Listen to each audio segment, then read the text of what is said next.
Right on. So I'm Travis. I cover alliums, brassicas, and leafy greens. I'm based out of Guelph, Ontario, along with Dennis Van Dyke, who carries root vegetables like potatoes, carrots, and rutabaga and turnip. And then we also work with Elaine Roddy and Amanda Tracy, and they're based out of Ridgetown, covering those crops on the screen.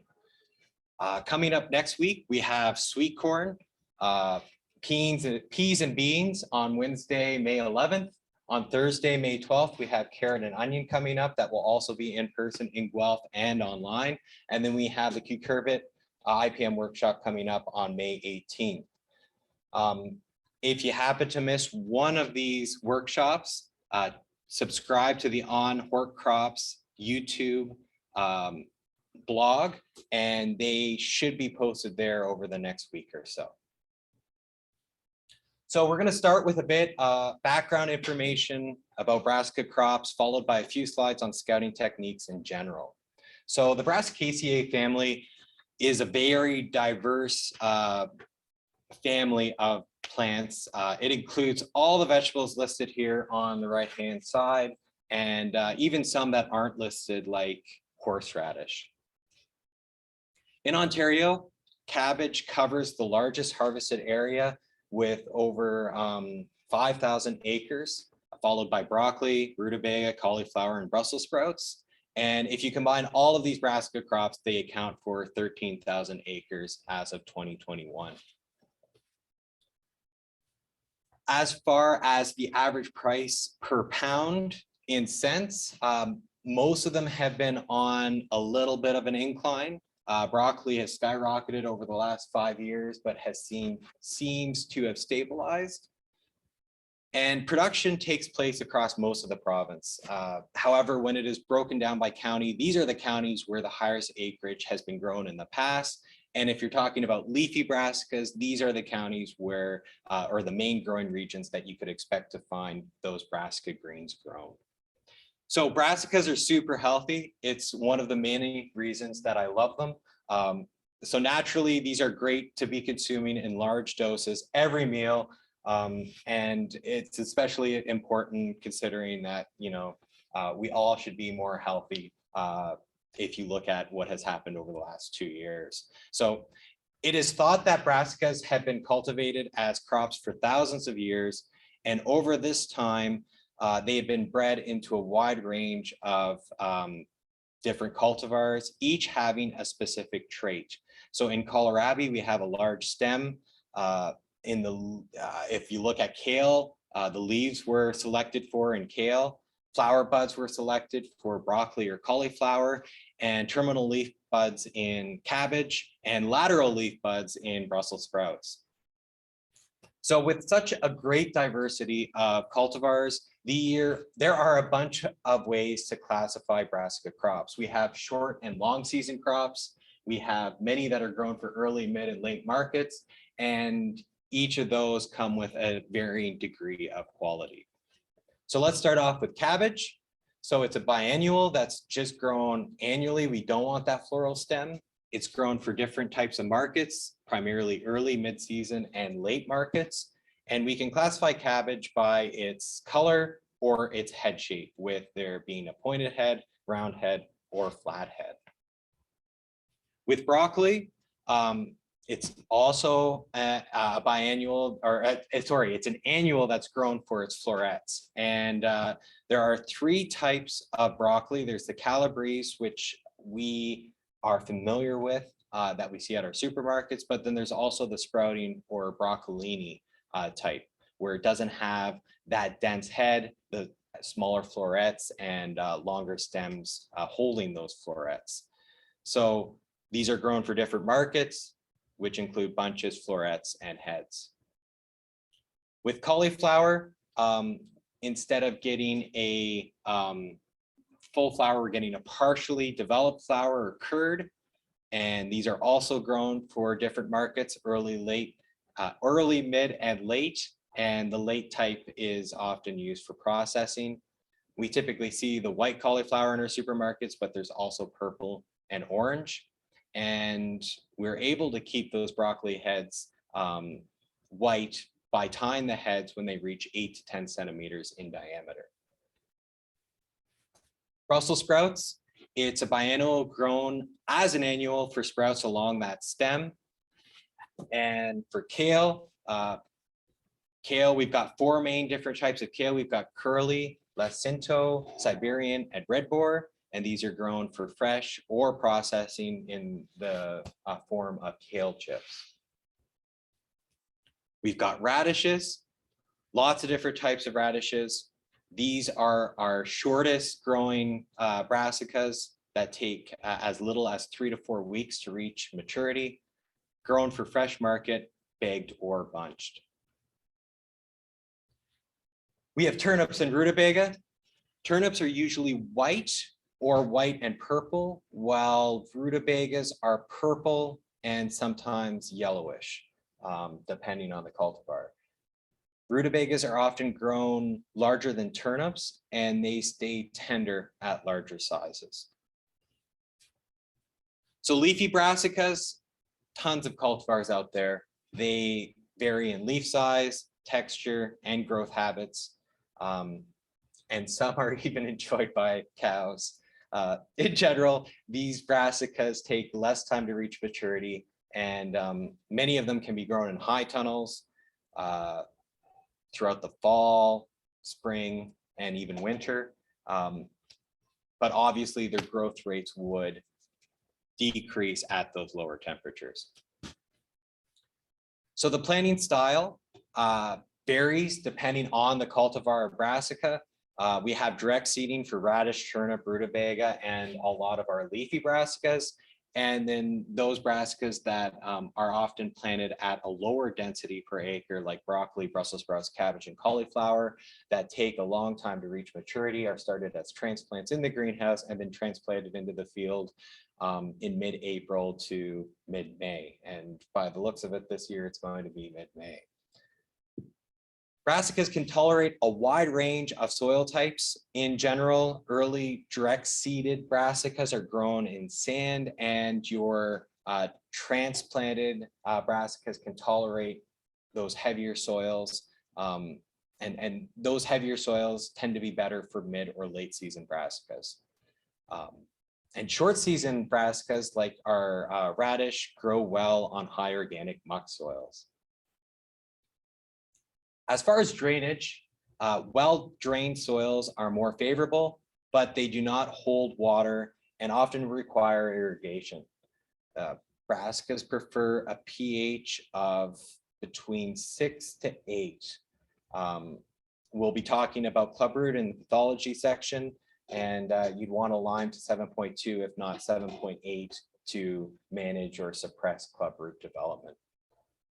For fertility, recommendations vary depending on the crop and soil type. Brassicas are heavy consumers of nitrogen, and low N can reduce quality. So I've included these fertility tables to have in the slides and to be viewed on your own time, or if you need to view them.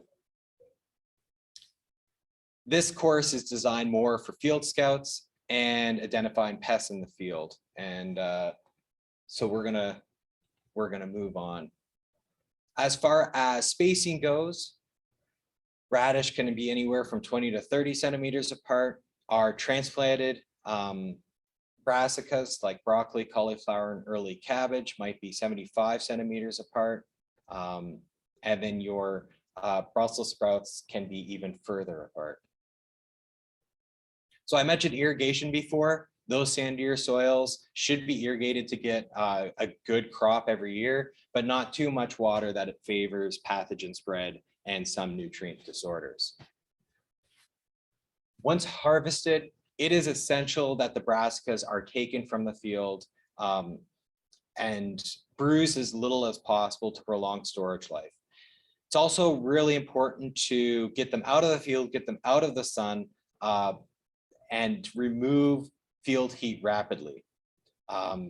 In general, most of these brassicas store well at temperatures just above freezing and relative humidity above 95%. So now we're going to get into scouting, why you're here. So why scout? Scouting is a foundation of all integrated pest management programs, and we are systemically monitoring those pest populations, weather conditions, plant health, and disease symptoms. So integrated pest management is an approach to pest control that considers all management options to maintain pests below an economic injury level. So it's not just counting pests. We need to understand the crop, the production practices, the biology of those pests, and we need to identify those pests accurately. So review scouting calendars before you go out into the field, learn to identify life stages and damage, and understand the biology and life cycle of pests and diseases. You want to scout at least once a week, but twice a week is more favorable. Each time you go to the field, record the date, stage of crop development, disease severity, insect levels and damage observed, pesticides, and control methods that have been used in the past. So in your scouting vehicle, it is a great idea to keep all of these items there. Throughout the growing season, you're going to come across some weird things, and it can be pretty handy to have that trowel in there when the ground is rock solid and you need to get some roots out of the ground to check for nematodes. It can be really handy to have some paper bags or Ziploc bags to collect the sample and take it to the lab for proper ID. Grab a box of Sharpies, keep them in the door of your vehicle, and that way you're not always looking for that one Sharpie that is running out of ink. Recently, we've been working on the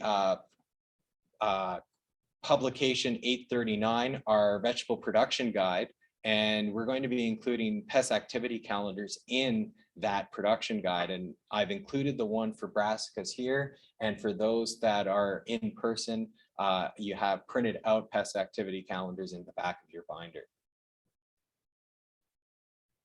So when you head out to the field and you're looking to scout that field, we like to use the 5x5 method. So you're going to choose 5 sites that differ as much as possible throughout the field. Maybe one in a high spot, one in a low spot of the field where there was flooding maybe early in the season. If there's a greenhouse or windbreak at the side of the field, make that one of your spots. Anywhere where there might be a microclimate, make that one of your spots. It would be a good spot to check along the sprayer row, and then also one at the entry point of the field and the side of the field that is closest to last year's Brassica field, because that might be where pests have overwintered and they're coming to lay eggs or munch on this year's crop. So counting insect pests of Brassicas allows us to determine if we are above or below a given threshold and whether it is economically worth managing this pest, because some insect pests can be left in low numbers without compromising the overall crop quality. So for thresholds in Brassicas, we have insect traps that are only really used for Swede midge. Insect counts are primarily what we use, and we're basically looking for those butterflies or moths like imported cabbage worm, diamondback moth, or cabbage looper. Flea beetles are another pest that we would count, and degree day models for cabbage and seed corn maggot have been developed and are reported weekly for 9, if not 10 regions across the province on the On Vegetables blog on a weekly basis. When there are no thresholds, the grower must make a decision as to whether to apply a pest product. In most cases, especially with fungi, no lesions are acceptable. And as far as personal exposure goes, as a scout or consultant, you have no control over the product toxicity, no control over the pesticide used, but you control your exposure. So the amount of time that you spend in the field and the PPE that you're wearing. And communication with the grower is the key element. Talk to growers before going into the field, check the spray record, and learn to recognize signs of spraying. So are the spray road tracks fresh? Are there residues on the leaves? Do you smell anything funky? Do not enter the field until you have determined that it is safe to do so. Follow that REI on the label, and labels are available from growers or the PMRA label search site or our Hub 838. As far as crop protection goes, we now have a brand new launch as of April, the Ontario Crop Production Hub. It is now live, and this online application will work on cell phones, computers, and tablets as long as they have an internet connection. So this will be replacing our PDF of 838 and our print crop protection guides. For vegetables, this website has both herbicides, insecticides, and fungicides that were in Pub 75 and 838. So it's still in the early stages. There is lots of upgrades in the pipeline, but if you have any comments, please give feedback by clicking the link at the top right-hand corner of the webpage right there. If you're applying products, ensure that you have a pesticide license. The Ontario Pesticide Education Program is currently booking courses online and can be reached by going to www.opep.ca. When you're visiting multiple fields in a day, practice good biosecurity. Soil-borne pathogens can easily cling to tires, your shoes, and equipment. So in Brassicas, clubroot is a very destructive soil-borne pest, and we will talk about this later, but the main way that this pathogen spreads is through dirty equipment or tires. So with that, submit questions to the chat, and we will review them over the break. Does anyone have any questions here? Awesome. Right on. So we'll check back in 10 minutes and we'll start entomology. In the meantime, get on to Slido, www.slido.com, and type in the event code Brassica, and we have a quick quiz to go over before we start the entomology section.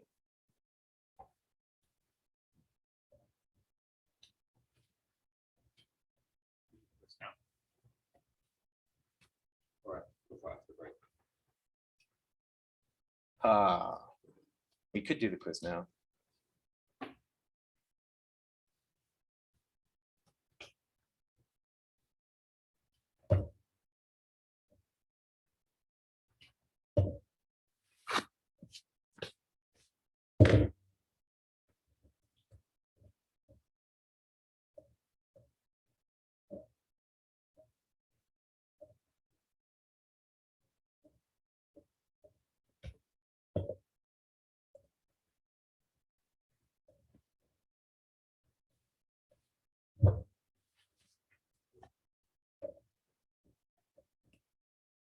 That's a rutabaga then.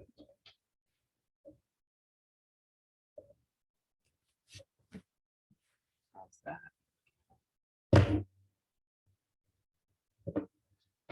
Yeah, we'll start at 9:30. So in the meantime, if you can get this up on the screen.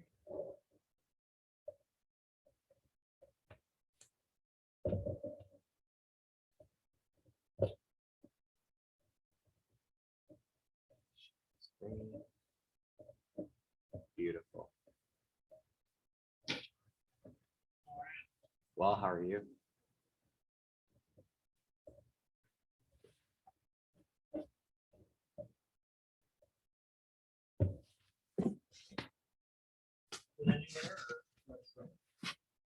Anywhere you like.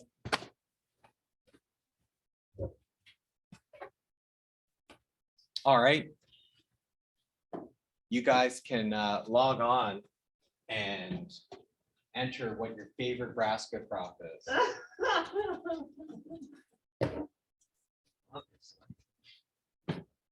Rutabagas.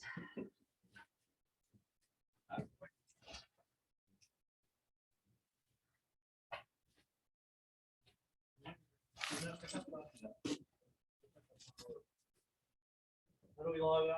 That's scan that. www.slido.com, enter the event code Brassica, and then the question should pop up there. And those online, you can log on as well and answer these questions. We will be waiting for you to answer these questions. So don't think this is optional. You need to log on to slido.com. Slido.com. SLIDO.com.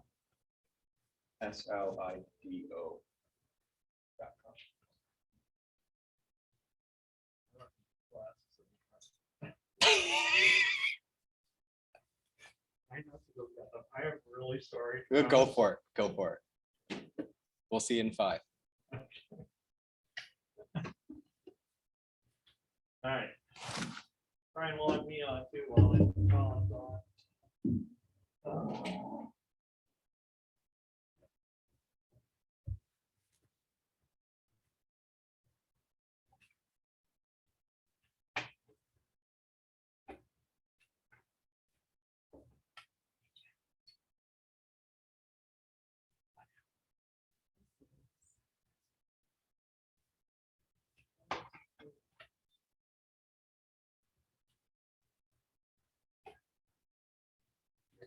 Okay, we have so far 0 responses. Come on, guys. You're killing me here. I was looking at a screen. Oh, my internet's not connected here. Okay, all right. Oh, there we go. Okay, all right. That's better. I was gonna say. I don't have internet on that. Our backup computer doesn't have internet, and that's what I was looking at, and it still says 0. So broccoli is coming in hot. That's not surprising. I'm a little disappointed that there's no Brussels sprouts up there. Boy, and you spelt Napa right, but well, it should have a capital. And I know who put in arugula. Huh. All right. Well, that's good. Are we ready to start the quiz? Let's do it.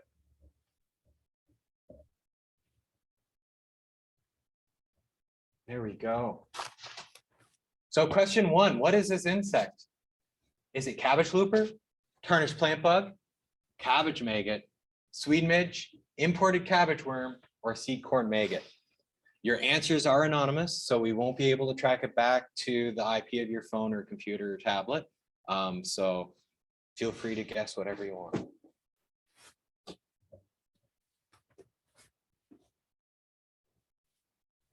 So we're basically going to just take your answers now, and then at the end of the entomology section, we're going to be doing the exact same quiz, and we'll see if you've learned anything. And we're going to compare the before and after answers.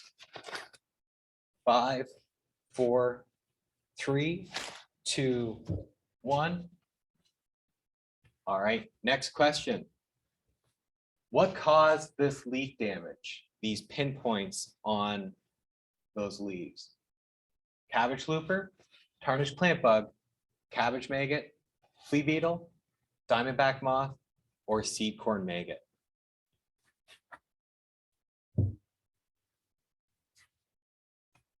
We have a few people that have been in a Brassica field before, so I'll be really disappointed if no one got that right.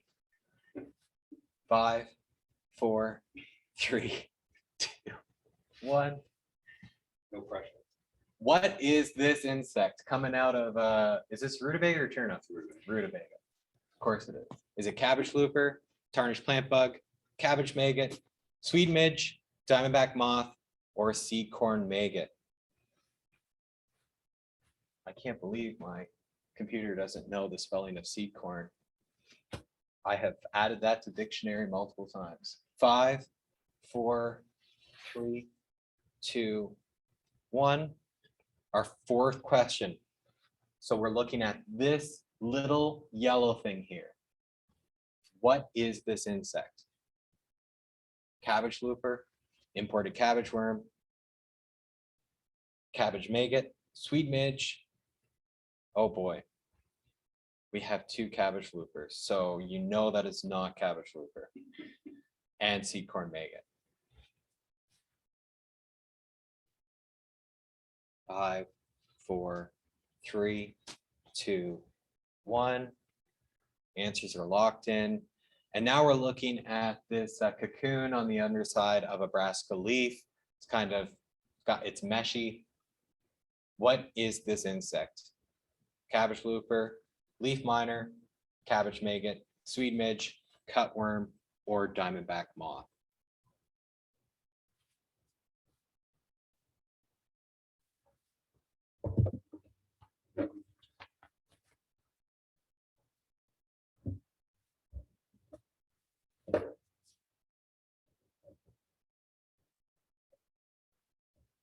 Okay.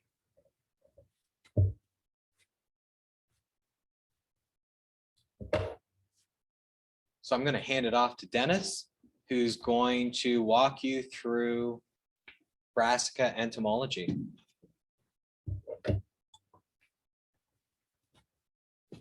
Yeah, we're good. We're good. Well, Travis introduced himself, so I'll introduce myself as well. Dennis, and I cover some brassica crops, but only the root brassicas. So that would be your rutabaga, your turnip.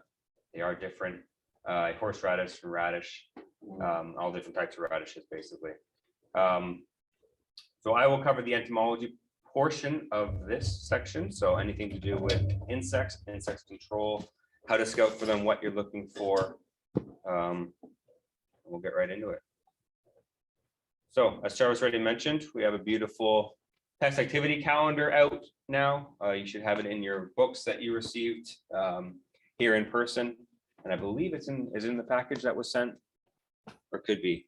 If you want one of these as well, it's a really handy quick sheet. You can just email us afterwards and we can send you potentially a copy. So you can see here, it'll depend on which crop you're growing, but using Brussels sprouts as an example, you know, what part of the year are you expecting to see these insects? So of course, seed corn maggot, wireworms, you know, earlier season ones, as opposed to later season ones, imported cabbage worm, leaf miners, that kind of thing. So it's important to, when we're talking about insects, know at what stage the crop is actually at, because the different insects that we're going to talk about are more dangerous at certain parts of the crop's growth. So seeding stages, right? Early seeding, if it's a seeded crop, or early transplanted, if it's transplanted crop, in general, very susceptible. They're small, right? They don't have a lot of stored energy. So any damage that insects are doing at this point has a lot of impact on the crop. It's hard to recover from it. So a lot of the important ones on this early season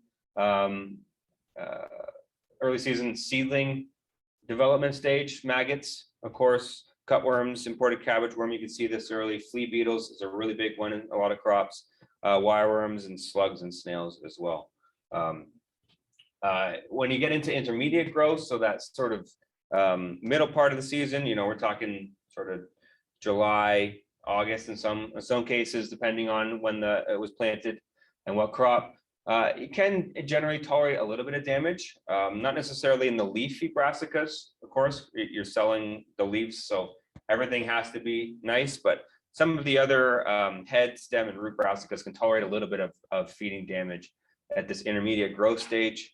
Prior to heading, so your cabbages, and even when you initiate those flowering parts, so for your cauliflower and broccoli, plants must be cleaned to avoid insects climbing inside. So you know, you don't want to have insects or caterpillars crawling inside, and then as those leaves start to cup and you start to form the head, you basically enclose it around there so they're able to feed, and you wouldn't be able to see them in there. So important to note right before it starts to head, or before you're starting to tie the cauliflowers. Sweet midge, other leps, same issue. They can really get inside into the middle of the crop, so you got to really make sure you're looking at this stage. We get into head formation for cabbage specifically. You know, no damage or frass, the insect excrement is tolerated, of course. So you got to make sure, first of all, you're doing a good job at this stage, making sure there's nothing around before they start to cup, but then also sort of pulling back leaves a little bit, being very diligent at this stage to make sure that nothing got in. So let's start sort of at the beginning, sort of some of the first pests that you'd likely see in the season. So we'll start with maggot flies. The genus is Delia species. It has a large number of different species, attack a large number of crops. Seed corn maggots, basically very ubiquitous feeder. You may see it if you scout field crops, you may have seen it in corn. Other crops, most vegetable crops going to get attacked by seed corn as well. Onion maggot, of course, attacks alliums, and cabbage attacks brassicas. So hugely damaging economically across North America, at least, and also in Canada and Ontario. Do millions and millions of dollars of damage each year, this complex of species. They all look fairly similar, tough to scout for on sticky traps because they do look fairly similar. They're similar in size, you know, a little bit different colors sometimes, but the eyes are also fairly similar. So it can be a little difficult. It says here, you need to count the number of and location of the leg hairs to actually identify between the species. So good, yeah, good luck when it's on a sticky card. So we'll start with cabbage maggot because we're talking about brassicas. Adult flies right here. So sort of a gray body, kind of looks like a housefly, but a little smaller than a housefly. Sort of gray body, red eyes. You can sometimes see them in the field flying around and on leaves. You can sometimes use sticky cards to trap for them as well. Can be handy. Attacks all brassicas. So not only vegetable brassicas, but also canola. A big issue on canola if you're in an area that's growing some sort of gray bruce. Can also be a big issue, especially if you're growing vegetables in the area. This is important, especially to know what's in the area if there's a lot of canola around. Like Saskatchewan, for example, huge canola growing regions, they basically can't grow vegetable brassicas anymore because of the cabbage maggot pressure in the province because of all those canola acreages. So they overwinter in the soil, use pupae. They emerge in the spring. Adults fly around, they find a brassica that they like, they lay these eggs in the soil or near the base of those brassicas. These eggs hatch, they turn into larvae, they feed, they tunnel, they cause problems, and then they turn into pupae and the cycle starts again. What do the maggots that are doing the actual damage look like? Well, they're kind of 7 millimeters long, white with a little bit of yellowish to them. A little bit of that, the black tooth at the front. So sort of a blunt end, pointy at one end, where you can kind of see a little black mark on the pointy end. They can feed, you know, for 3 weeks before they start to pupate, kind of depending on temperature, but typical. So they can do quite a bit of damage in that time period. They can do damage early on in transplanted crops. They can do problems in seeded for sure. And then also later on in the season, especially for some of those root brassicas, rutabaga, for example, you know, some of the later generations will cause feeding on the outside of the root that will basically turn into a marketable head. So it becomes unmarketable. Think of it like the leafy brassicas. They don't tolerate any damage to the leaves by some of those caterpillar feeders. The root brassicas don't tolerate any feeding from maggots. We have typically 2 generations in Ontario. We do have a degree day development threshold model that we run. We do report on that in the vegetable crop report if you're subscribed to that. So to keep an eye on when you can expect it to emerge, when you can expect it to be peak. 192 degree days, we'll start seeing the first adults. I did not check. We should have one out hopefully this week. So we'll have our first sort of update on where we're at for cabbage maggot models this week on the On Vegetables blog. So keep an eye out for that. One thing to note as well, if you are scouting to check, especially early on at the base of the plants, sometimes you can pick out the actual eggs that are laid there. Really, really important to tie back the adult feeding to the actual egg laying. It's difficult, but it's possible, and it can be really, really critical. Seed corn maggots as well. I mentioned it's the same sort of genus as the cabbage maggot. About the same size, a little smaller, the seed corn maggot than cabbage, but about the same size, kind of half the size of a housefly. Gray body, red eyes. Again, difficult to tell the difference between the two. large host range. So I mentioned already corn, spinach, onions, very large host range in this species. Same general life cycle. Pupae over winter, adults come out, they lay their eggs, larvae feeds. But what's interesting about the seed corn, they have a much quicker life cycle. So they mature at a much lower degree day. So you get much more cycles of seed corn than you do cabbage maggot. Usually with cabbage maggot, we only really have 2 main peaks. With seed corn maggot, we have 3, 4 peaks, depending on how hot it is. But they won't affect the brassicas. Only you usually see it early season. So early seeded crops or early transplanted crops is when we see the most damage with seed corn. We don't usually see it later in the season for most crops. So I would say if you're seeing later damage on rutabaga, for example, it's cabbage maggot, not likely seed corn. If you're seeing stand losses and it's because of maggots, it could be seed corn or cabbage maggot. It's so general that there's so many other crops later in the season. Yeah. Yeah. Wide host range. Yeah. So as Travis mentioned, later in the season, they have much more options to go to. If you find larvae, again, it's possible to tell the difference between the 2 species. They do have different points and things like that on the larvae. If it's important to you, then you can bring them in. We can look at them in the microscope and try and determine. Otherwise, I wouldn't expect you to do that in the field. Just take them next door.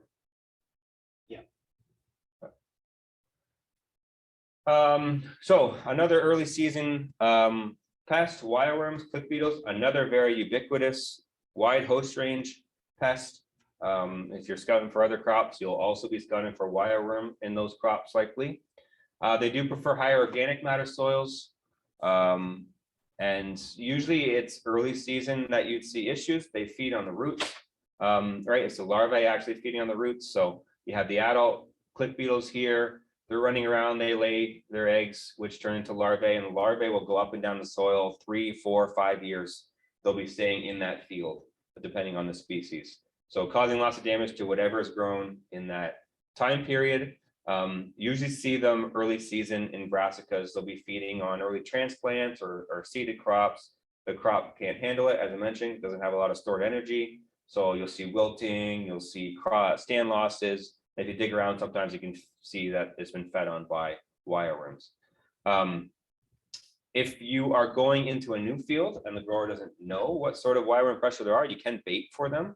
So you can bait, basically, we recommend carrots, but you can do, I've seen like wheat or any sort of grain, some flour, corn, whatever is sort of going to break down and create CO2 and attract the larvae to that bait bag will work.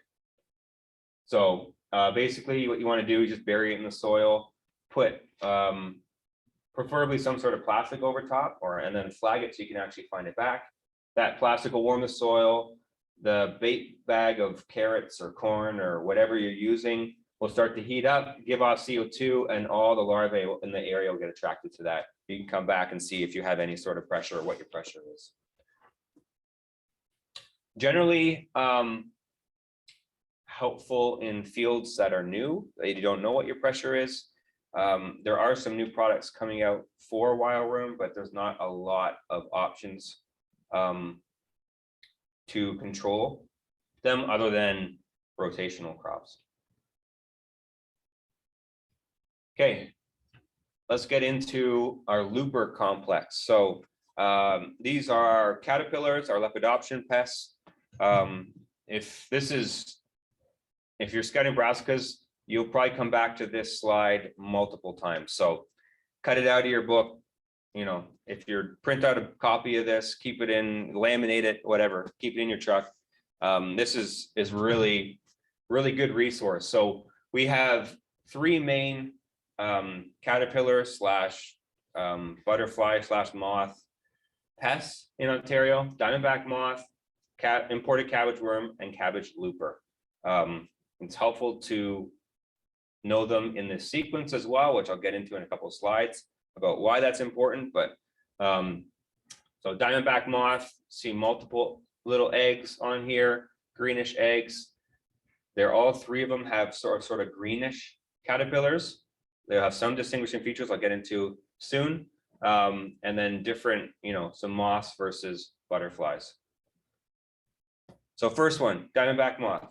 Diamondback Moth does not overwinter in Ontario. It cannot survive our winters. It does not survive here in general. So a lot of times these Diamondback Moths are coming up from the south, from warmer climates. They're getting blown in through the wind. That also creates a bit of a problem. Diamondback Moth is notorious for insecticide resistance, similar to Colorado potato beetle in potatoes, how it's sort of a poster child of insecticide resistance. Same with Diamondback Moth. The issue we have is that Diamondback Moths get sprayed down south when they're feeding on crops down there with multiple insecticides, multiple times, multiple modes of action.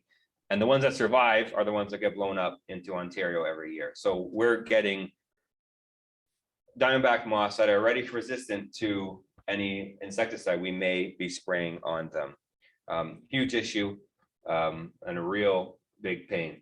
Coming back to the eggs, if you're flipping over leaves, of course, because you're scouting, you're going to see sort of smaller scale-like eggs that are laid in groups. So there'll be a couple of them. If you're seeing a caterpillar, what makes you think you're looking at Diamondback moth? They will be hairless. They will not have hair. They will not be fuzzy.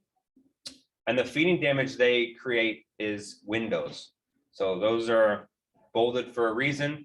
The larvae are hairless and they create feeding windows. What that means is that they will create feeding holes, but they will not eat through that waxy layer. So they will remove the green part of the leaf, but they will not remove the wax layer. So you can see the holes, but they'll be almost looks like a glass pane that you can see through the leaf that is left. Just very symptomatic of Diamondback moth feeding.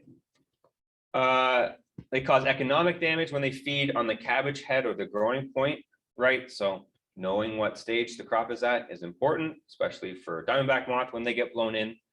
And then when they feed, the black caterpillar turns into a pupae. They're covered with sort of a gauze-like cocoon. So you can see this, the pupae here, you'll find it on the underside of leaves, and it'll be covered in a gauze-like cocoon. You might have seen that picture already, but that's distinguished of Diamondback moth. So they're not a problem every year? They're usually a problem every year depends on the weather. Depends on when they get blown in.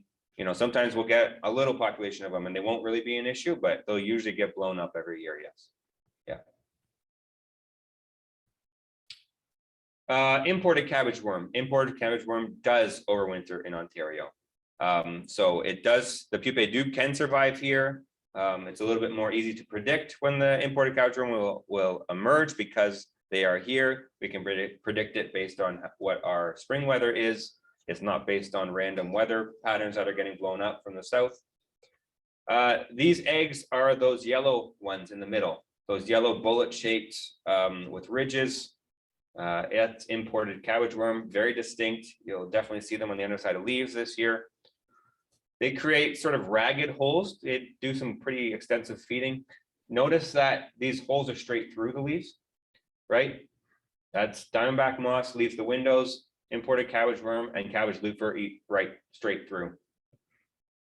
The larvae, they are not hairless. They do have really short hair, giving it sort of, it says velvet-like, like a fuzzy appearance almost. And they do have a really pale yellow stripe. You can kind of see it here. You can kind of see it here as well. A really pale yellow stripe down the side of the green caterpillar. So they do some extensive feeding, leave a lot of frass, which is important if you have head or flowering, brassicas. And this is the only one that's an actual butterfly. So the other two are moths, right? Moths are night flyers. You probably will not see the moths or the adults flying around in the field because they'll be flying around at night. This is the one that you will see flying around the fields during the day. All the growers will mention about those white butterflies flying around. You will also see them flying around and you'll know that that is imported cabbage worm. So you'll be looking for ragged holes. You'll be flipping it over, looking for yellow eggs, and you'll be looking for this fuzzy green caterpillar.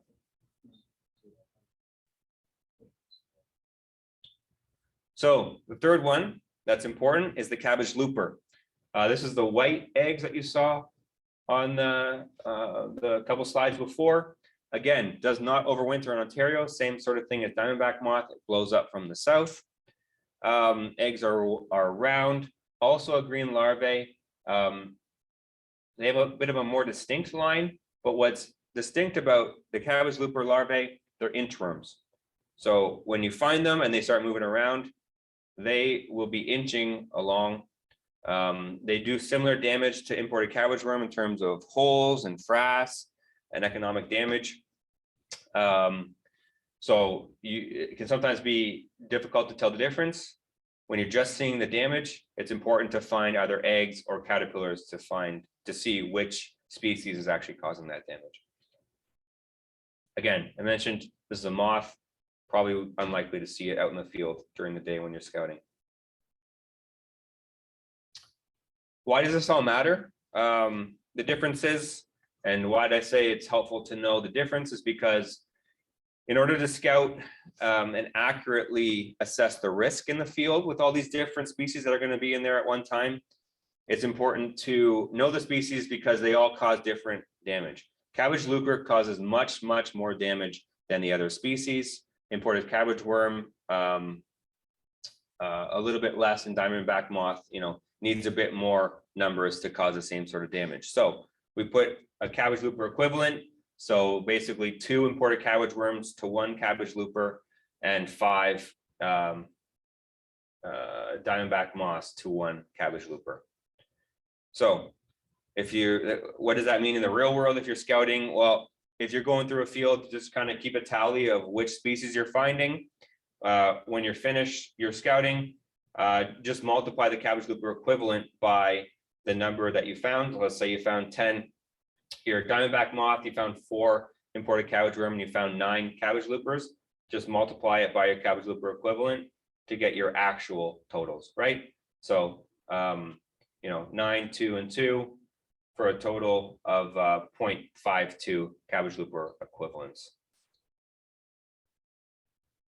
What does that actually mean in terms of spraying thresholds? You can see here, for cabbage, thresholds kind of 0.3. For cauliflower and broccoli, 0.2 to 0.3, so a bit lower threshold. Again, this is sort of depending on the growth stage. Once you get to that head, you want to really be monitoring this. So in this case, we had 0.52, right? We all found close to, what's that, 23 total caterpillars throughout the entire field that we found. Using our cabbage looper equivalent, 0.5 is much higher than 0.3. We would recommend an insecticide spray after scouting that field. If you are not using a cabbage looper equivalent scale, there's also another way that you can do it and just use percent infestation. So let's say you have 25 plants from your 5x5 scouting. You just add up the number of plants that have 1 or more caterpillars on it or damaged, and then multiply it by 4, and you can see these thresholds here. So 20 to 30% damage before the head starts to form, and much less, 10 to 15 tolerance after the head starts to form. And similar to cauliflower and broccoli, those flowering brassicas, 20 to 30 beforehand, 5 to 10 after. So much less tolerance to any sort of caterpillar feeding after that marketable part starts to form. I don't want any cabbage head forming. I think that's Even high, too high. yeah. Yeah, that's fair. Yeah, these are the economic thresholds that have been developed, but 100% each grower is going to have their own tolerance, and I would bet that the tolerances are going lower and lower as supermarket chains get stricter and stricter with tolerances, for sure. For sure. It's A tolerance of 1 or 0. Yeah. Yeah, absolutely. Get it before head. Yep. forming phase. Yeah, exactly. So there are also be potentially caterpillars out in the field that you may see. These are not included in the main 3. They are sort of random, sporadic, just so you know what you're sort of looking for. The zebra caterpillar one, you can't miss it. Bright yellow stripes on a black body. So black and yellow stripes, big orange or orange to red head on it. And it'll usually be, in patches. So 1 or 2 plants will be totally defoliated by this patch of zebra caterpillars, and it'll sort of be spreading around. But again, it's easier to just rip them up and stomp on them and get rid of them than it is to spray for them. So we don't include these in our main caterpillar pests. They're not usually damaging. Cutworms, very general feeders. You may see cutworms in a lot of different vegetable crops. They are most destructive early in the season. So basically they are also moths, so they come in at night. The larvae feed at night as well. So they'll be burrowed in the ground during the day. They come out at night and they just feed on the stems. They cut off transplants, they cut off plants, and they'll just go down the line, cutting off transplants and plants. So you'll see patches of what looks like a scissor came along and just snipped all the stems in a patch. If you dig around the soil, a lot of times you can dig up one of these ugly cutworm larvae. No real thresholds. It really sporadic, depends on the year, how much or where we see them, but it's good to monitor and know that this could be causing the damage. Okay, done with caterpillar pests. Let's move on to aphids, a little bit smaller. We have a bunch of different species in Ontario that we deal with. Green peach aphid, cabbage aphid, turnip root aphid are the main ones that you'll find in brassica crops. It's not, they'll always typically show up on the underside of leaves. So it's why it's important to flip those leaves over when you're doing your spot counts, not only for those caterpillar larvae and eggs and pupae, but also for these small pests like aphids. Reproduce really, really fast. So the populations can explode, especially if it's hot outside. Populations can explode and they can have short turnaround times of days to 2 weeks. The main issues, other than feeding, is that they spread a bunch of viruses. So specifically the turnip mosaic virus. If you see a lot of stunting and distorting on the leaves and on weird looking crinkled leaves, and you also find aphids in the field, it's likely caused by this turnip mosaic virus. Yeah, so especially if you're starting to see weird distorted leaves, flip under the leaves in that area and see if you can find any aphids.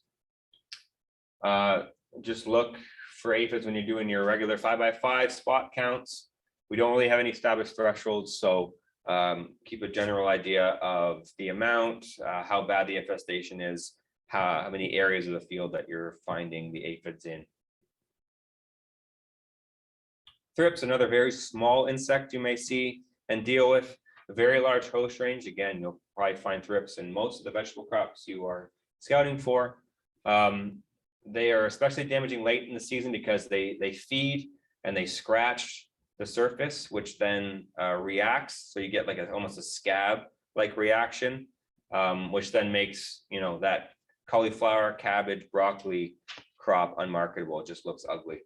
Adults can have wings, they can fly around, but generally overwinters on grains, and you'll see typically in a hotter summer a flush of thrips into the field. So they'll be around on the winter wheat, and as the winter wheat starts to mature, they get bored, they're sick of winter wheat, and they will all flush out of that winter wheat field and into a nearby vegetable field. So just from day to day, all of a sudden you'll see a large number of thrips, and you especially see that in hotter weather. This is some of the damage you can see, as I mentioned, from that feeding damage. See that scarring and that almost scabbing over. You can also get some brown tan streaks on the cauliflower, again, making that crop unmarketable. They do like to hide, so you'll find this in other crops as well. As you're lifting leaves and searching under, you may see them for a second, but they'll be running, and they're quite fast. They'll be looking to bury themselves in between the leaves. So you have to be sort of quick. Again, no real thresholds developed, but just know what they look like, know where they are, how bad the infestation is, and report that back to the grower. There are some predators of thrips out there. So if you see these minute pirate bugs out there, they're probably out there feeding on thrips.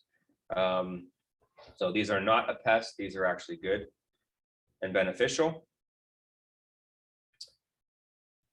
Don't mistake, these are quite small. Don't mistake these minute pirate bugs for tarnished plant bug. Tarnished plant bug is a pest. Again, really general host range, very large host range. But the adults are these sort of black with yellow spots on their back. They do overwinter here. They are a piercing feeder. So a big problem for, again, those flowering, those head brassicas, cauliflower, broccoli, and leafy. So they cause, you know, problems in those flowering ones, and they also feed on the leaves. So those pirate beetles, are they also called Aborius? The trade name for the is copper or biomass. I'll check for you. Yeah. Yeah.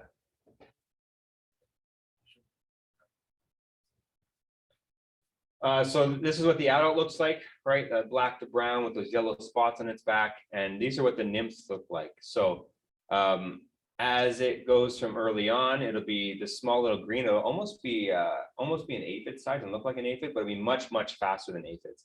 Aphids are slow and lazy and they don't move. They'll just be hanging out on the other side of the leaves. If you find one of these green little tarnished plant bug nymphs, it'll be ripping around and it'll start to move as you're looking at it. So that's how you tell the difference. One of the ways you tell the difference between the two. And as it moves along, it gets progressively darker. And you'll see in these middle stages, it'll have spots on its back until eventually becomes that adult. Flea beetles, huge problem, especially early in the season. They can, especially the edges of the field, just hammer the crops, especially in seeded crops where they are a little bit less tolerant to feeding damage. We have two main species. Crucifer flea beetle, which is just more round and just a black shiny flea beetle. And we also have the striped flea beetle. So it has yellow and black stripes on its back. Attacks all brassicas. It does overwinter, and you'll usually see it come in from the edges where it is in the weedy edges of the field and move its way into the field. We only really have one generation per year. So as the overwinter adults come out, they'll do that feeding early in the season, what you'll see, and then they'll lay its eggs. Those eggs will emerge sort of late July. They'll do some late feeding damage, and then those adults will then also overwinter. Sorry, did anyone lose the cell phone? Just found this back there. Thank you. They prefer younger leaves and seedlings. They can tolerate one beetle per plant up to the 6th leaf stage. So when you're doing your scouting, make sure you're counting numbers in your spot checks. And not only early in the season does it basically kill and stunt the plant, but also later in the season creates perfect feeding holes for black rot. So it's a pathogen. Travis will get into it later as well, but those two can kind of feed off each other and cause really significant damage. So what are you looking for? Look for shotgun holes in feeding. So you can see here early on, that early flea beetle damage, that spot, that shotgun hole looks to it. And you can also see later in the season, those small holes all over the leaves, and they start to get bigger. So as you're looking for them, they are quite fast. They're called flea beetles for a reason, because as you touch the leaves, they will jump. Very active. So you can kind of got to look for them as you're approaching the plant. It's hard to see as you're walking by because they are quite small, but as you start to zoom in, you can typically see flea beetles on there, but once you start touching things, they'll jump away. So thresholds here, average number of beetles per plant, but you can also really tell the difference or how severe it is based on the feeding and how much of a stand loss you have. Leaf miners, sort of again, a sporadic pest in Ontario. They are shiny black and yellow flies, quite small. We have a couple different species in Canada and Ontario. The females lay their eggs in the actual tissue. So they'll lay their eggs in the leaf. The eggs will hatch. You'll get those larvae tunneling all around the leaves and causing this really distinct tunneling feeding damage. So that's caused by a leaf miner.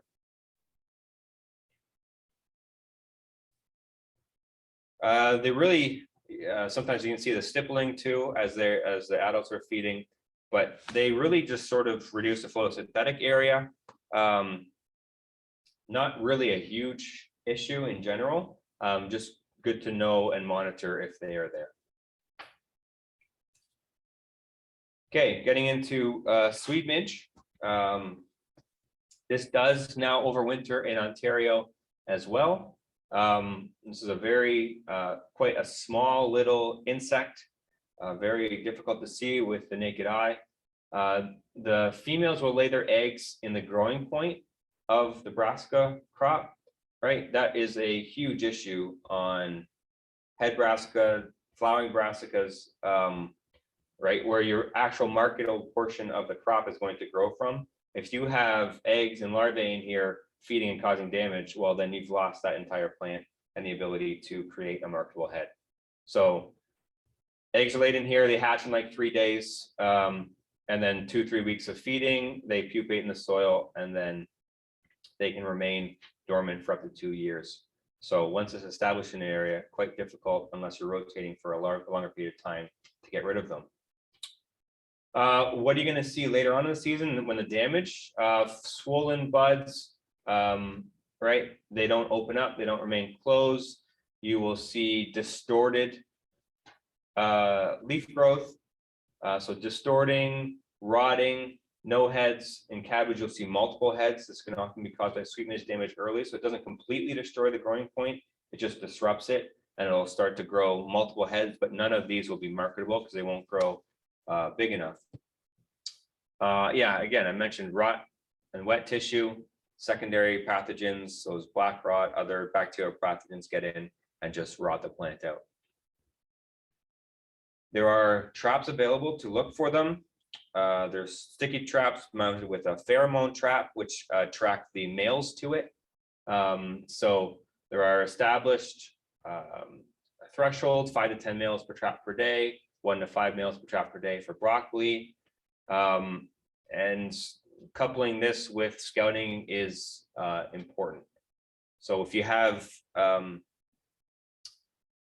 the sticky card and you're looking for males, you can see 2 males. They're very, very small, but you'll see those distinct sort of antennae and those sort of spicules on the back of the males.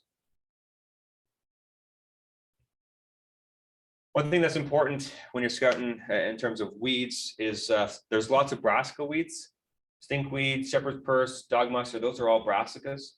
And a lot of these insects are maintaining their populations in the area on these weeds. So just sort of know that there are Brassica weeds, know what they look like. So you can see sort of the surrounding area if there's a heavy population of these Brassica weeds that may be, you know, maintaining these populations and allowing them to overwinter in large numbers close to the field. That's all I have for insects.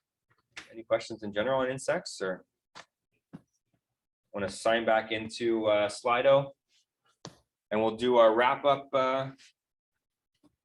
You got it, Travis? You bet. Okay. So we've lost a wire on the Brassicas, right?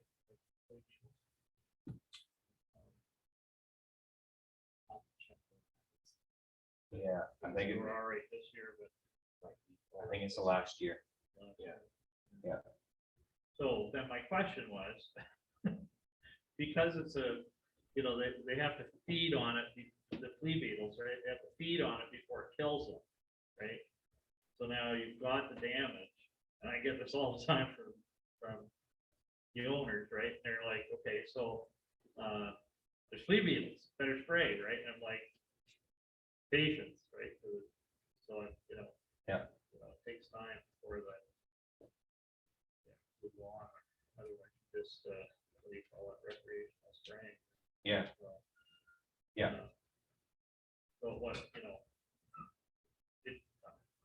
you're never going to have a threshold, an economic damage threshold with the neonicotinoids until you get to the next leaves or something, right?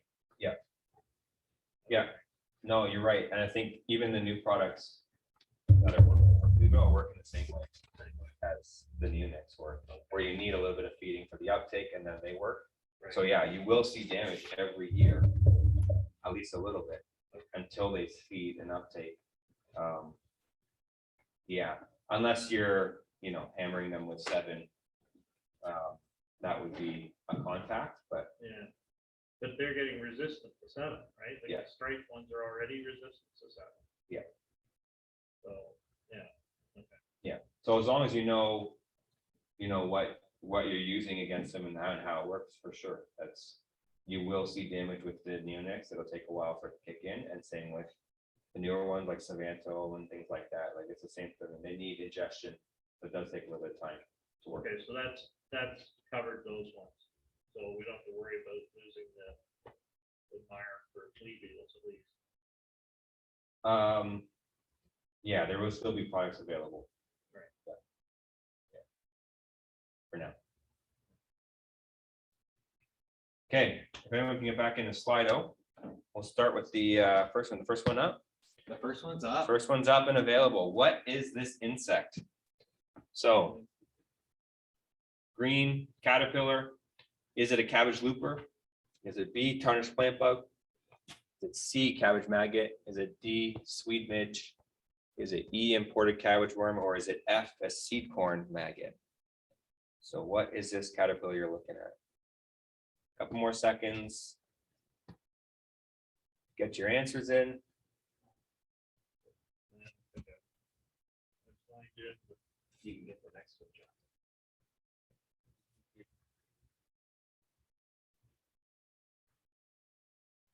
The answer is cabbage looper, and it looks like 100%. Well done. Wow. Cabbage looper, green, yellow, and the inchworm. Nice work. Question 2, what caused this damage? This damage on the leaf here. You can see it here and down here a little bit on this leaf. What causes sort of feeding damage on this crop? Is it cabbage looper? Is it tarnished plant bug? Is it cabbage maggot? Is it flea beetle? Is it diamondback moth? Or is it seed corn maggot?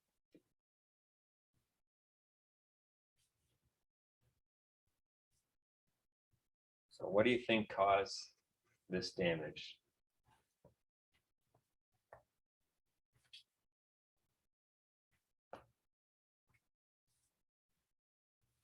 Couple more seconds.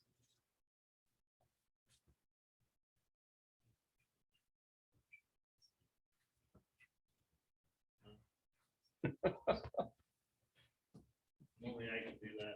Oh. So answers in, flea beetle and diamondback moth. The answer is D, flea beetle.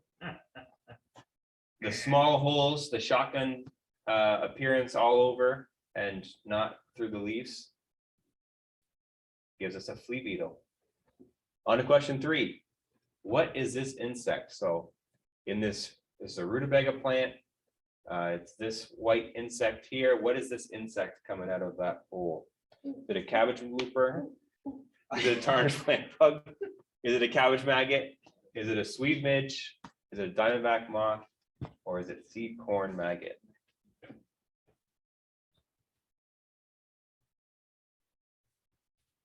So that feeding tunneling damage.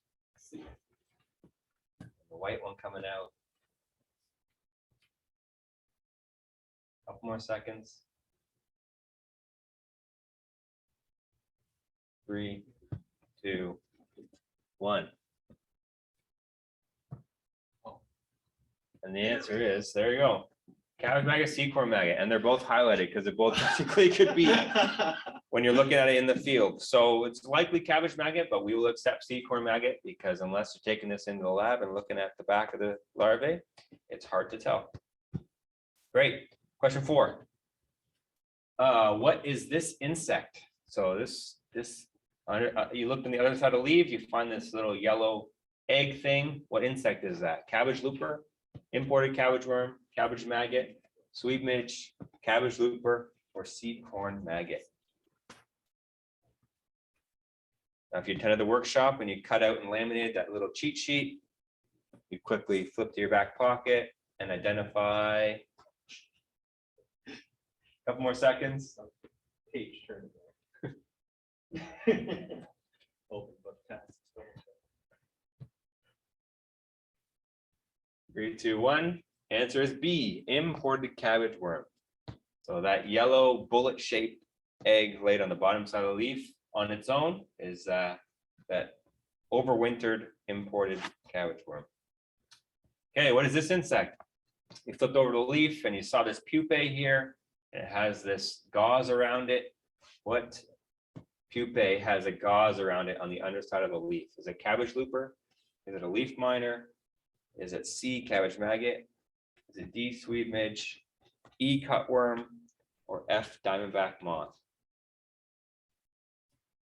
Couple more seconds. 5, 3, 2, 1. And the answer is F, Diamondback Moth, 100%. Well done. That's it for the entomology. We will, you want to do the quiz beforehand? We'll take a quick 10-minute break. So we'll be back here at 10:27, and we'll start up for the pathology section. I'll hand it back over to Travis.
All right, welcome back. If you wanted to join Slido,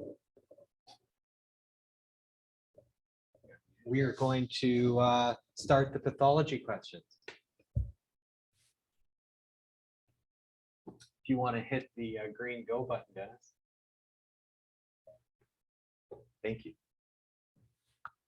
So the first question, what causes damage? Botrytis, Sclerotinia, Rhizoctonia, Aspergillus, Downy Mildew, or black midrib? A first. Yep.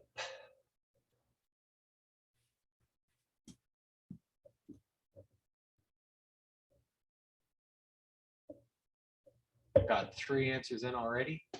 Well done.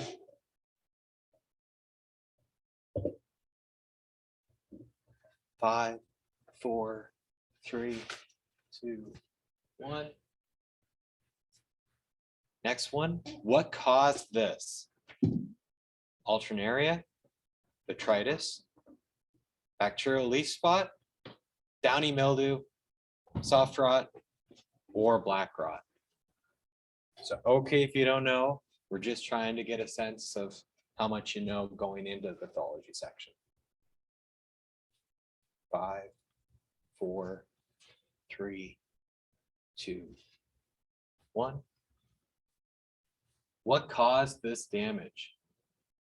Botrytis, Sclerotinia, Rhizoctonia, Aspergillus, downy mildew, or black midrib?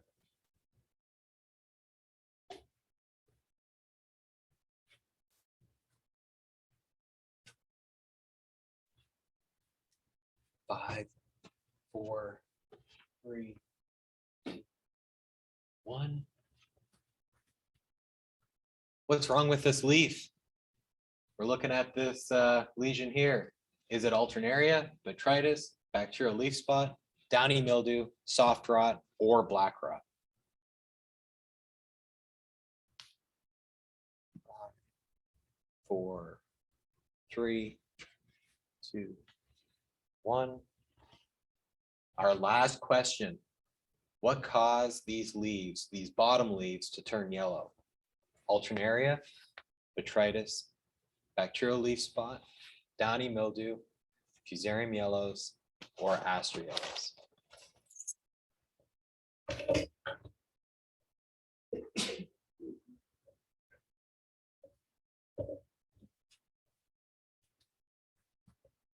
All right, we're going to begin. We're going to start with disorders and then move into pathology. First off, let's define the difference between a disorder and a plant pathogen, or a symptom and a sign. So a symptom is a plant's response to a stress. So let's say you see a cauliflower plant that is turning yellow. We don't know if that's because of a nitrogen deficiency, Aspergillus, Fusarium yellows, or some other stress. So this is a symptom. The symptom is yellowing of the leaves. Whereas a sign is where we can confirm, we physically see something that is so specific to that pest or pathogen that we know for sure that's what caused that ailment. So it is responsible for the, that physical evidence of that pathogen is responsible for what we are seeing. So figuring out what is causing the symptoms is not easy, and that's why we're looking for patterns in the field. Look at the whole plant. What parts of the plant are affected, and whereabouts in the field are these plants with these symptoms found? Is there differences between cultivars? Do we see differences in a low spot versus a high spot? Are there differences in planting dates among the same cultivar? Is it at random, or is it a section in the field? Many abiotic disorders, so non-living stressors, are caused by an imbalance of nutrients. And that's why it's always good to have a soil and plant nutrient test conducted yearly. And now we're gonna talk about, get into some abiotic disorders that have been observed on brassicas. On the left, we have some sun scald on Brussels sprouts, some broccoli on the right showing chimera, and the sun scald is caused by weather. Chimera is a genetic defect. Neither of these are caused by pathogens. These are abiotic disorders. So once again, I'm showing the pest activity calendar. On the back of the sheet, you'll find the physiological disorders. So insects and pathogens are on the front, physiological disorders are on the back. We're going to start off with frost injury.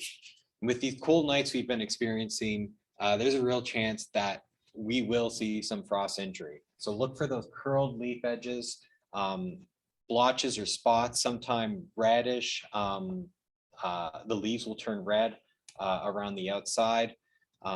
Basically, there's those cells that are bursting and causing the symptoms that we're seeing. Later in the season, you may see symptoms from too much moisture where the roots are waterlogged and unable to take up oxygen. So the leaves wilt, they turn yellow. In broccoli, you'll see it bolting. In cauliflower, you might see buttoning, and cabbage heads might crack or split open. With tip burn, we can see this in areas where there are drying winds, and you see that leaf tip dry out. And then as the cabbage head forms around those dried tips, you get these inner sections of the leaf turn brown. And if we were to take a cross section and take a sample from there, there's no living pathogens if we were to plate that on some sort of media for fungi or bacteria. So it's I guess important that there's sufficient soil moisture there. Make sure that the calcium is being able to be taken up by the plant. And it's basically that these hydrothodes at the tips of the leaves are losing water. Besides chimera for genetic disorders, there are blind plants, which is another genetic abnormality that we'll see in the field. It's where the apical meristem is damaged or just stops growing.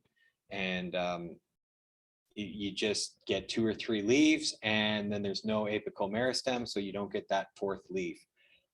This could be because of something like sweet midge, and that sweet midge is long gone, and you're not going to see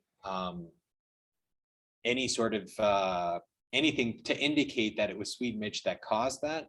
Or this could be caused by mechanical injury from a cultivator that went through and nicked the top, and then it healed over. So mechanical, insect, or genetic is responsible for causing blind plants. In the past, you might have seen hollow stem in broccoli and cauliflower. This is extremely cultivar dependent, and if the cracking remains internal, it does not generally cause problems. No pathogens can get in there to colonize that wounded tissue, and really it's not hurting anything. It's basically some cultivars are more susceptible than others. We have black speck. This starts as shiny gray-black specks on the lower side of leaves, and when that cabbage goes into storage, it's looking good, but over time, these bruises appear on the outer leaves. So it's essentially from rough handling, drops, falls, and those wounded areas are turning black in storage weeks or months later. We also have black midrib, also known as black petiole in cabbage, which is thought to be an imbalance of phosphorus to potassium levels in the field. And so if you see anything like this, it would be best to get a soil test to figure out what's going on. Often cabbage heads cut in the field won't show it, and it will develop in storage months later. In cabbage, we also have splitting, and this is typically due to high rates of nitrogen, lots of water, lots of growth, and often seen in susceptible cultivars to splitting. So if this is a concern yearly, it might be good to stop growing that specific cultivar. In broccoli, we have brown bead, and this is where the beads turn brown. Similar to tip burn that might happen when there are high temperatures and high winds, and those tips dry out when the plant is growing rapidly. That is thought to what is causing brown bead on broccoli. There are instances that it could be caused by tarnished plant bug. So maybe the nymph or adult fed on the bead the day before, and then it turns brown a day later and the tarnished plant bug is gone. If you're seeing patches like this, it is more likely the disorder. Whereas if you just see spots throughout the head, that might be the tarnished plant bug.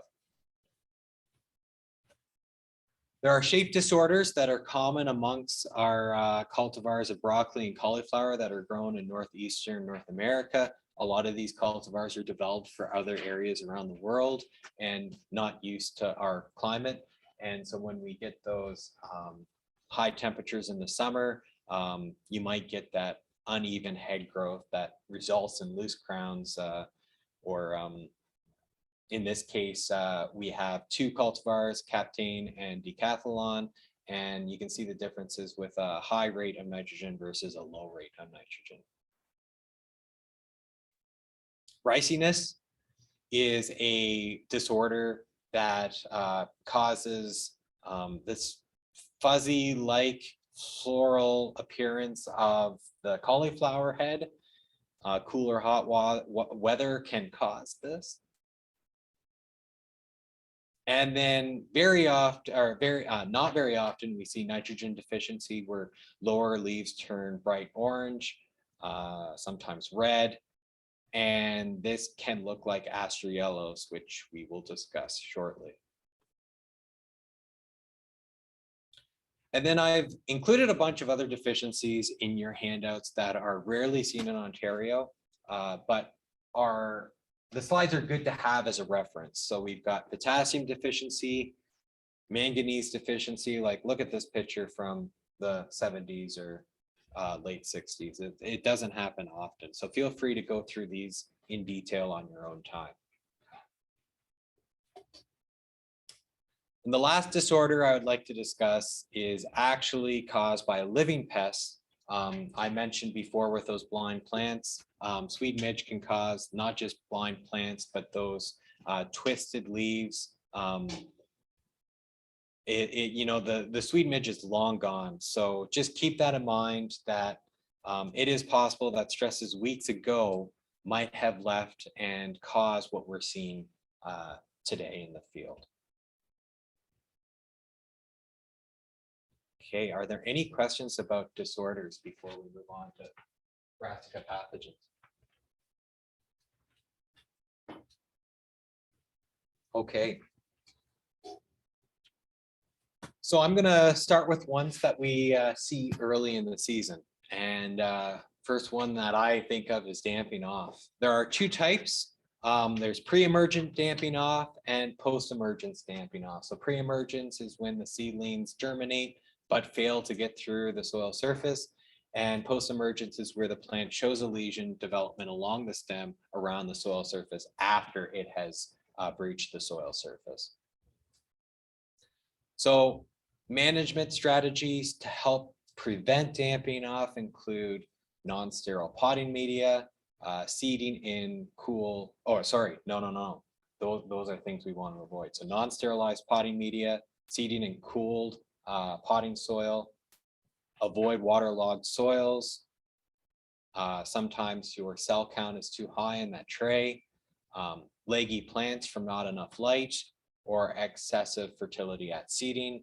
So we want to improve our water management, only water when necessary, water in the morning or midday, and allow the crop to dry out before night. maybe improve the lighting in the greenhouse. There are a bunch of preventative products that suppress or control Pythium, Fusarium, and Rhizoctonia that can be used in the greenhouse. 4 on the list there are biologicals and have shown to be good management strategies. We have wire stem, which can be confused with damping off. In a sense, it is causing damping off the same way as that Pythium or Fusarium is. Wire stem is caused by Rhizoctonia, and this is a fungi that causes a canker at the soil surface and basically girdles that stem, as we're seeing right there in a plant that's been pulled. So this is often confused with wireworm and white rot. So it's important to dig out that transplant, take a look at the roots, make sure you're not seeing wireworm, look for damage caused by feeding. If there isn't any, look for that constrictive brown lesion, which is typical of Rhizoctonia. So Rhizoctonia survives in the soil and improperly cleaned trays that were used in a previous year and is spread by wind, equipment, or water. Because of this, it's really good to start with clean trays or trays that have been properly sanitized. Avoid jamming too many seedlings in there, improve the ventilation of the greenhouse, get that air flowing. If you are pulling water from a well and that well water is cold, it might be worth hooking up a $150 instant on-demand water heater and just sending it to a temperature just to get it up 10 or 15 degrees so that you're not using really cold water.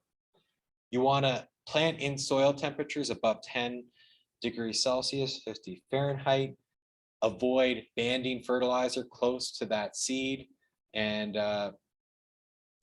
as for planting in the field, implement a minimum of 3-year crop rotation following any other brassica crop. I threw blackleg in here because it looks like Rhizoctonia, also caused by a fungus. It attacks the base of that stem, but there are often yellow to brown circular spots that form instead of the extreme girdling that we find in the Rhizoctonia. If you were to cut open the stem and do a cross section, as seen in this canola plant here, you might see black cells in the vascular tissue. The best thing that you can do is implement a 4-year crop rotation and control susceptible weeds.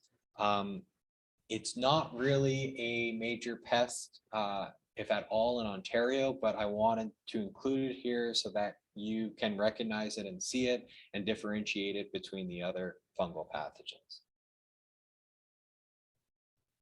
The next fungi we definitely see in Ontario, and that's Alternaria, and it is distinguishable because of those concentric rings on the leaf.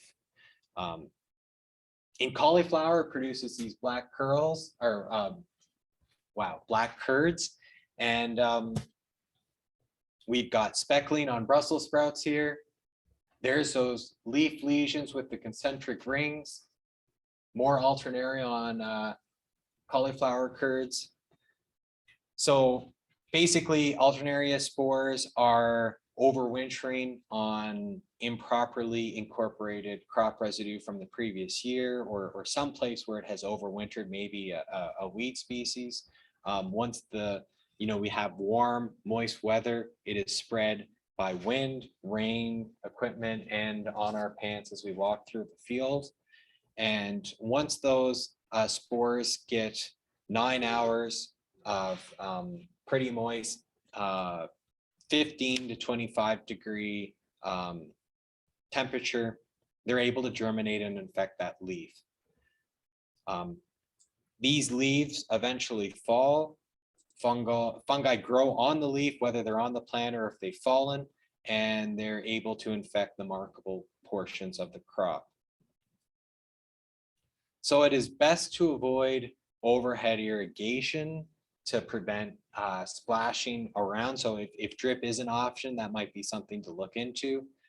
You want to incorporate crop debris in fields that have been harvested straight away from blocks that are done, because that's inoculum that is able to blow into later seeding dates. And apply a preventative fungicide on new blocks. So sometimes we see Alternaria develop in storage. So plants sometimes need to be protected before harvested. Stable temperatures in storage below 4 degrees Celsius inhibit the growth of the fungi. All right, next pathogen is Downy Mildew. So Downy Mildew will be seen as this white cottony growth along the underside of the leaf. So if you hold the leaf up to the sky, you should be able to see the spores protruding down on the lower side of the leaf. The leaf margins will dry out and cause the leaves to become brittly and papery. So this fungi prefers cool temperatures, and symptoms can develop in as little as 4 days. Infection occurs, or it requires 3 hours of cool temperatures with that heavy fog, that dew, basically close to 100% relative humidity for 3 hours when the temperature is cool. So this can happen August, September. The inoculum's present. We're getting those evenings that are cooler, and we have foggy conditions, lots of high relative humidity. So if you're scouting and you see Downy Mildew in the field, record the percentage of leaves infected on the plant and look at older and newer leaves and count the average number of lesions that you're seeing on the whole plant as a whole. In the field, we want to use preventative fungicides when conditions are favorable for Downy Mildew development. If you do find Downy Mildew, plow that crop debris immediately after harvesting that block and rogue out volunteer rutabagas or other Brassica species that might be popping up in the field that aren't the crop that you're trying to grow. So far we've discussed fungal or oomycete pathogens, and now we're going to jump into some bacterias and viruses. So the first virus we're going to cover is turnip mosaic virus, and this causes the wrinkling of the leaf tissue similar to frost or herbicide injury. And in some cultivars, it will cause mottling. So it really depends on the cultivar. This virus is spread by aphids, and it can overwinter in Brassica wheat species or volunteer rutabagas or winter canola.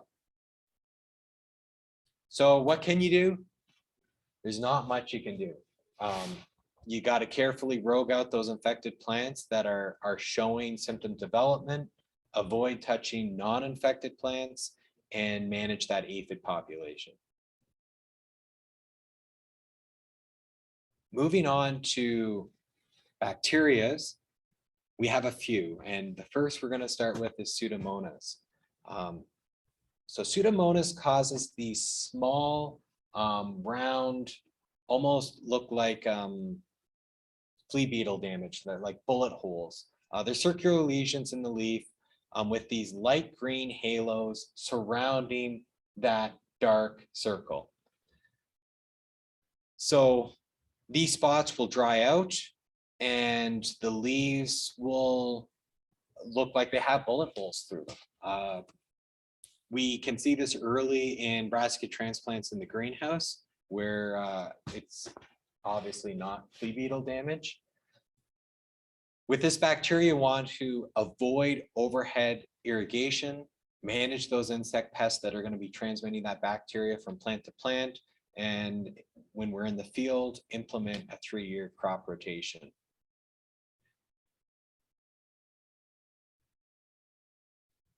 The next bacteria is soft rot. So this can also be caused by Pseudomonas, but also Erwinia or Pectobacterium. So several different species of bacteria can cause soft rot, but they all turn the tissue into mush and make the plant smell absolutely delightful. I can smell that picture. You can smell that I can picture. smell that. These bacteria can overwinter in the soil. It can overwinter on crop debris from plants that have managed to survive the winter. It can overwinter on, or it can move on equipment, transmit on equipment, and is spread by splashing water and sap-sucking insects. And not just sap-sucking insects like cabbage maggot, chewing insects. A lot of things can move this stuff. So what can we do? Practice a 3-year crop rotation to keep inoculum levels low. Obtain seed that is free of bacterial pathogens. Avoid overhead irrigation, and manage those insect pests that vector bacteria, including sweet midge. When you do find bacterial rots in the field, and there's only a few plants, rogue those plants out, lower the inoculum levels.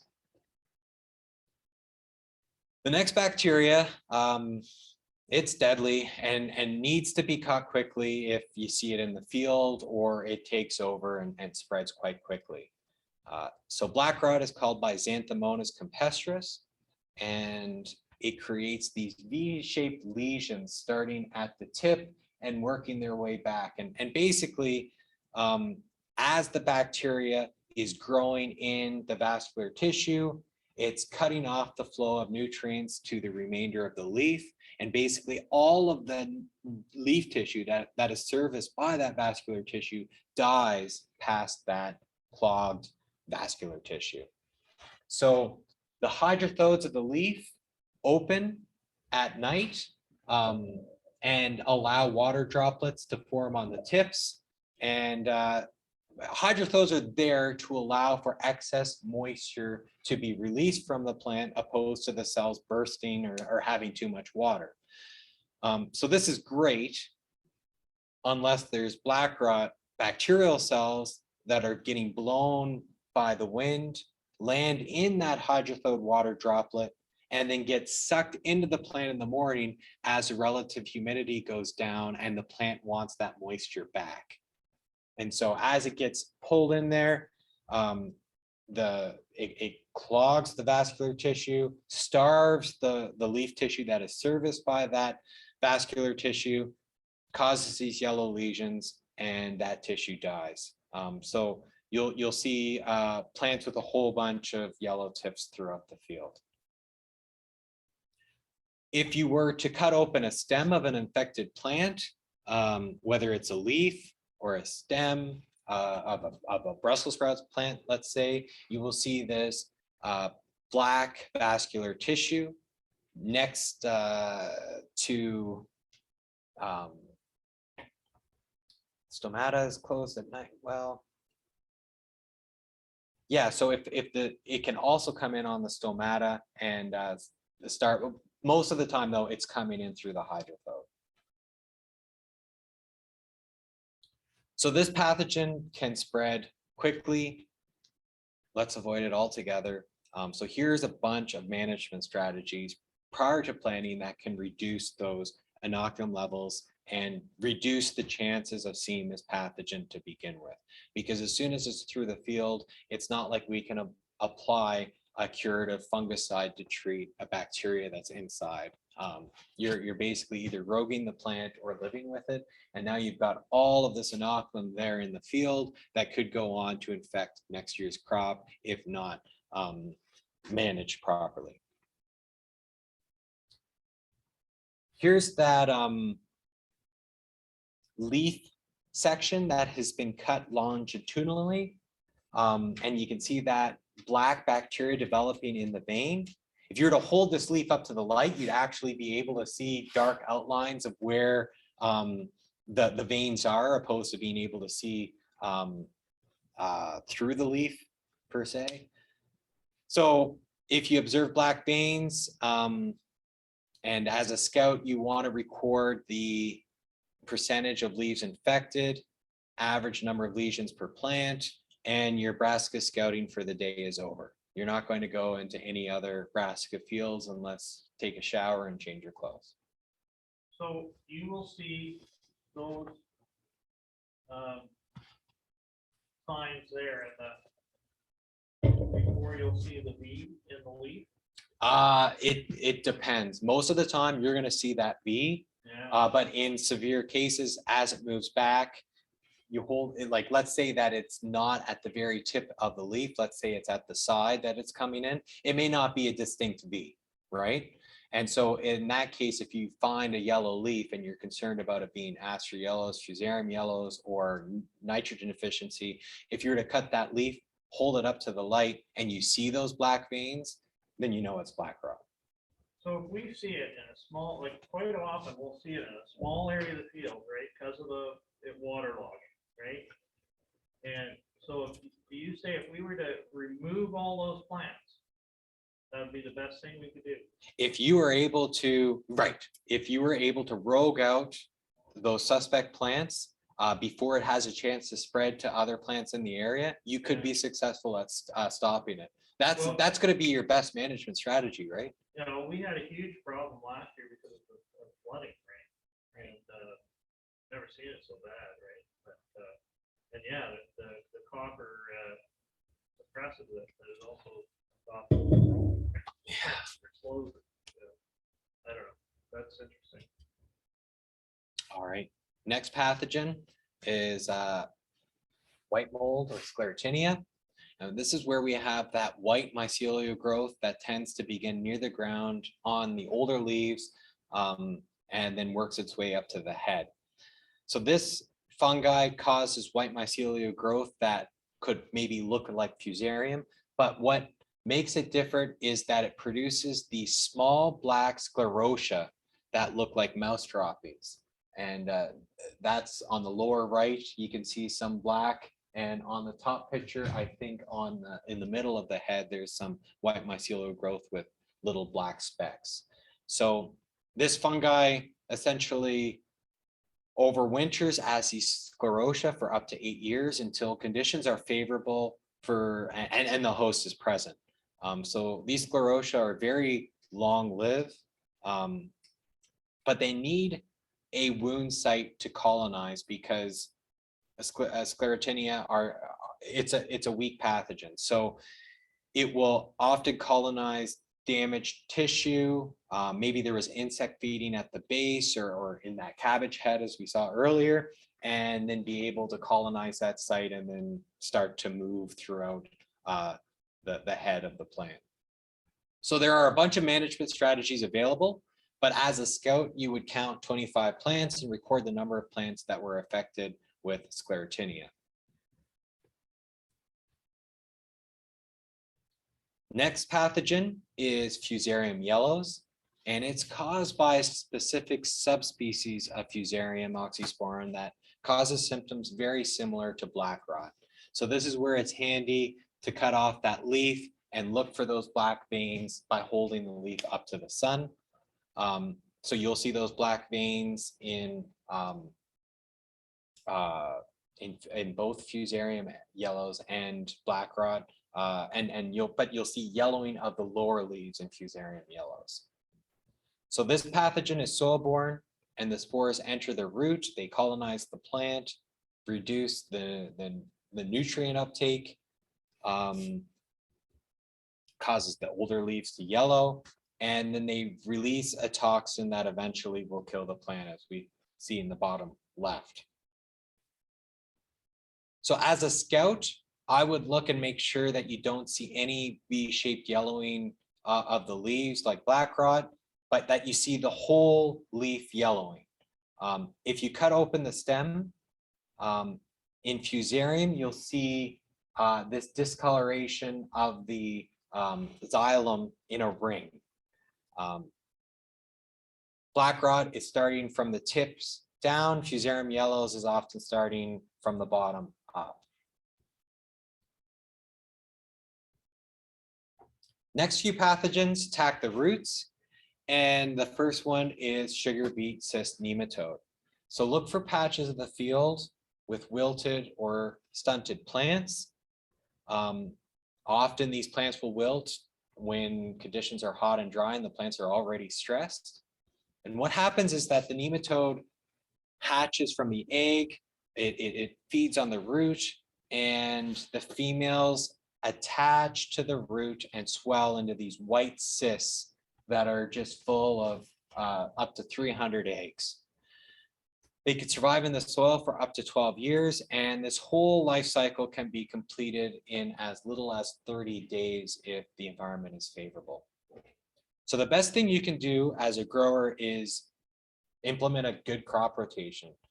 Plant non-hosts such as grains, corns, soybeans, and alfalfa. I see sugar cyst nematodes in fields that have a very short rotation, like 2 years. So like crop rotation is your best friend here. As a scout, you don't want to pull up the plant when you're looking for nematodes. You want to use a trowel and you want to dig up as much of the root as possible. And you want to look for these white or brown cysts as you gently brush the soil off the roots. If you were to pull this plant up, roots are weak. Those little white or brown cysts are going to break off, and you're not going to be able to identify what's actually causing the stunting in this plant. The next nematode is root lesion nematode, and with it, the symptoms look like nutrient deficiencies or wilts and can be seen in patches or rows. So this nematode penetrates and feeds inside the root. The females lay eggs inside, not outside in that egg sac. And this life cycle can be completed in as little as 40 days. So with root lesion nematode, if you determine this is the nematode of concern, plant early if possible.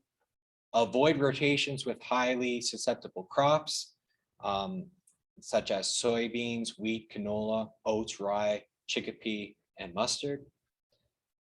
Remember to have that trowel handy to dig up those roots and inspect them properly. Our last nematode is root knot nematode, which also causes stunting, yellowing of the leaves. So you're going to use that trowel again. You're going to dig up those roots and carefully look for those small root galls that look like the nitrogen fixing nodules that you might typically see in soybean plants or legumes in general. So with root knot nematode, one female can lay up to 1,000 eggs, and with a life cycle completed in as little as 25 days, those numbers can grow quickly. So identify the nematode. If it's root knot, avoid susceptible hosts like onions or barley. Observe a minimum 3-year crop rotation with any of them, and control those susceptible weeds in the off years. So what about soil sampling for the nematode? And soil sampling to properly identify before planting into the field. Good call.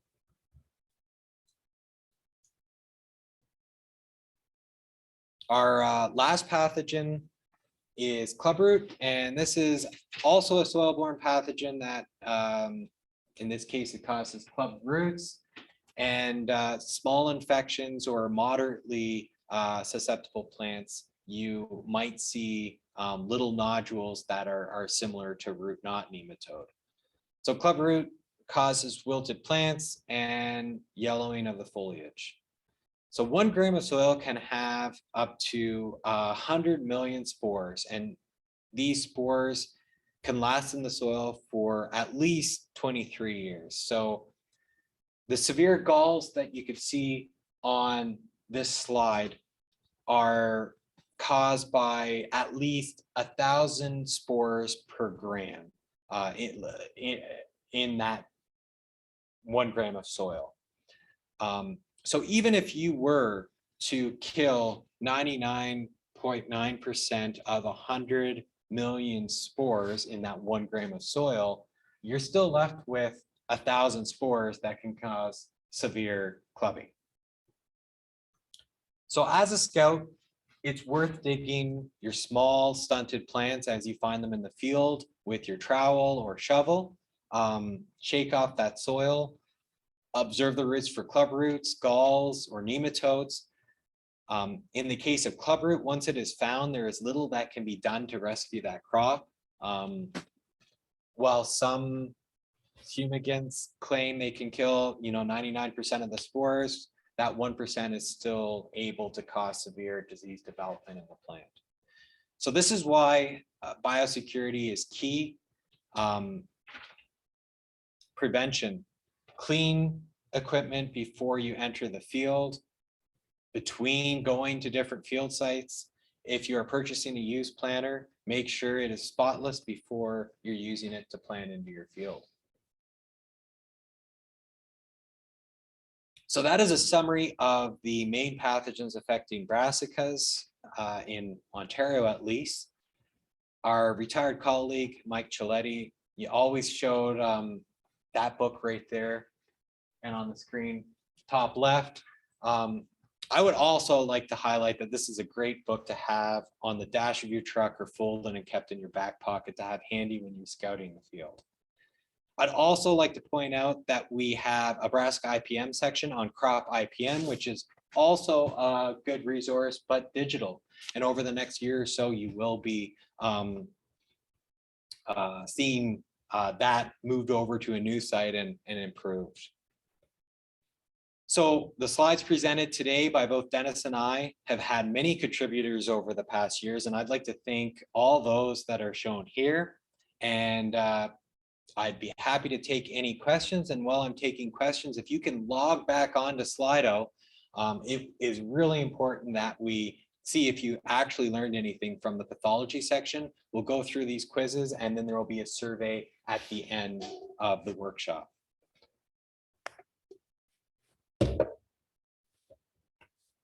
So our first question on Slido is, what caused this damage?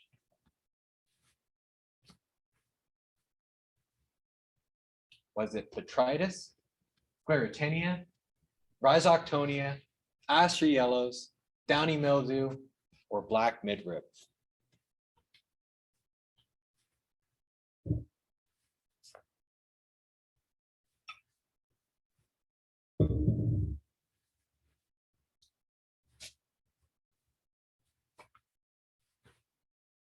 Got 2 votes in there.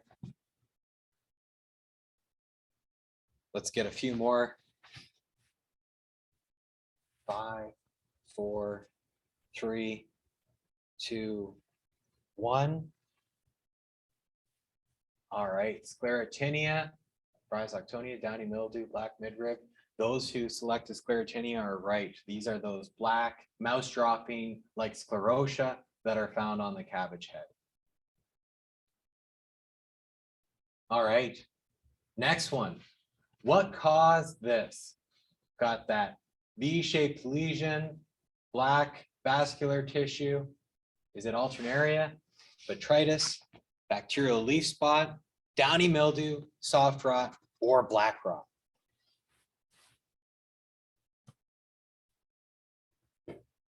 Five, 4, 3, 2, 1. Get your answers in. We're locked. We've got black rot, and 88% of you selected black rot. Well done. All right, next. What caused this damage? We've got these leaves that are curled, papery around the leaf tips. Is it botrytis, Sclerotinia, Rhizoctonia, aster yellows, downy mildew, or black midrib? maybe even see some fuzzy mycelia there. I don't know. 5, 4, 3, 2, 1. Awesome. Those who selected Downy Mildew are correct. And how many did we get? Oh, that's a tough one. That's probably the toughest one. So we've got this white mycelial growth on the underside of the leaf. You'll notice that the infected leaves are turning tan, papery. But if we were to pick off that leaf and look at it, we see that white mycelia, those protrusions on the underside of the leaf, and yellowing of that infected leaf in general. All right, our next one, another foliar pathogen. We've got these concentric rings. Is it Alternaria, Botrytis, bacterial leaf spot, downy mildew, soft rot, or black rot?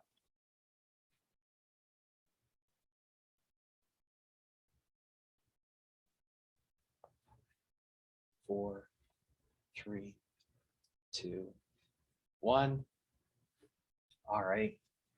Did everyone pick Alternaria? Almost everyone. Close.